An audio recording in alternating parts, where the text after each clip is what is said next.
First, choose a router bit you like. There are 1/2 inch and 1/4 inch bits. Mostly we use the 1/4 inch because it's easy. We do have a router that fits the bigger ones if you absolutely have to have one of those.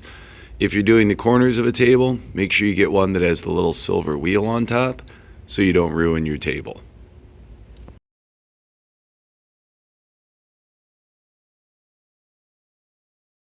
First, you need to remove the router from the base. On the plunge router, is just release that and it comes right out. On the solid base router, release that, and then there are 2 of these spots you have to pinch. This is the ring that adjusts the height. Pinch both of these and it slides out. After that, regardless of which router you're doing, you can see they're the same.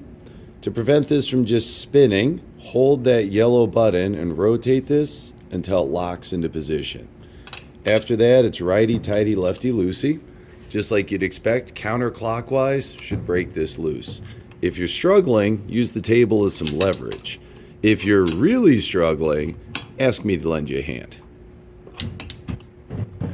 Once it breaks loose, you might have to do it a second time. It's sort of strange. It's got 2 friction points. Get to that second point and then use the wrench again to break past. Once it's loose enough, the bit comes right out. Whatever bit you're putting in, you want to make sure at least half of the bit goes in, not the whole thing. At first, you're going to want to spin this down by hand, just until it starts rotating on its own. Then hold the yellow button and spin it a little bit more by hand. Saves you time with the wrench. Once you're ready, it's about halfway in, hold that yellow button again, and once again, crank it with the wrench. You do not have to get it crazy tight, just snug. Whoever did this one last time way over tightened it. To reinstall, you can see there's 2 little bumps inside of there, and there's slots cut on either side of this. That slot goes over those little bumps, and it really doesn't matter which way you face this. Slide it down to whatever height seems appropriate, usually about here on this guy. On the other router base, it's the same set of bumps, so make sure that the friction lock is released and install, again, either way, doesn't really matter. The only difference is on this guy, if you remember, we pulled on these to release initially. You have to pull on both of those, slide it in, and let go. If you did it correctly, you'll be able to spin this to adjust the height. Once you get it to the height you want, lock it in place.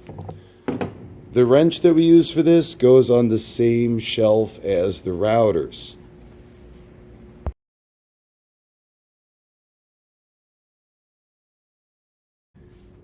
To set the height, once again, this one, loosen it, spin to adjust, and tighten.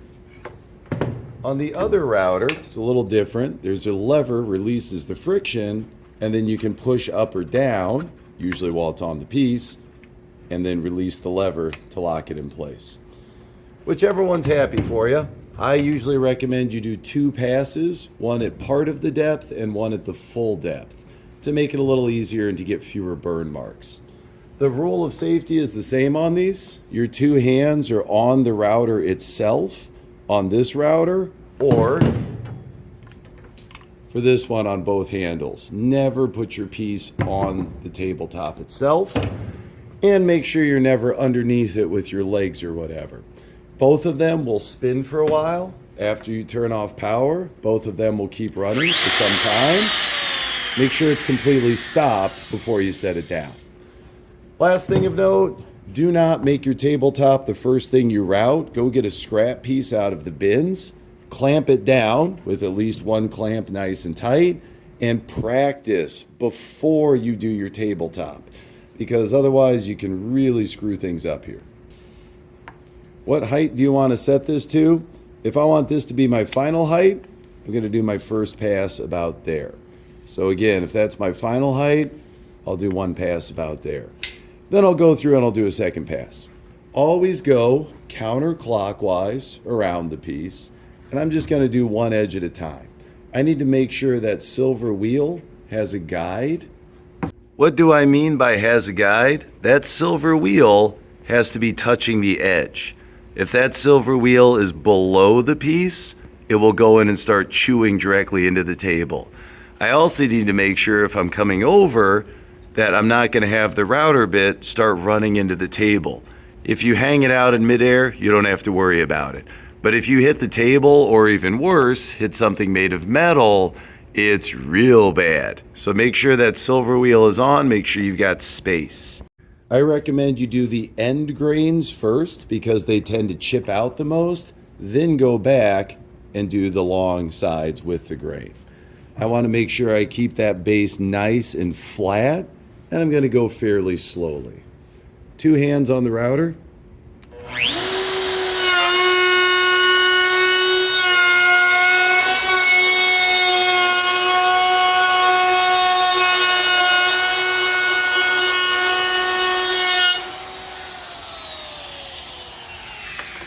Wait till it's done spinning. At this point, you can see I've got that curvature. If I'm happy with that, I'm done. I would go through and do this end. Then I would go through and do the long sides. And then if I want to take a little more, I would lower my router bit and do the same thing a second time. After you're happy with the scrap piece, go ahead and do yours. Once you're done routing, you're going to sand whatever you did. Just don't sand so aggressively you get rid of the lines. And you're done with the routers. When you do put the routers back, make sure the wrench goes there. You can retract the bits far enough that they won't get banged up in the cabinet, but you can leave the bits installed. You don't have to take them out when you're done.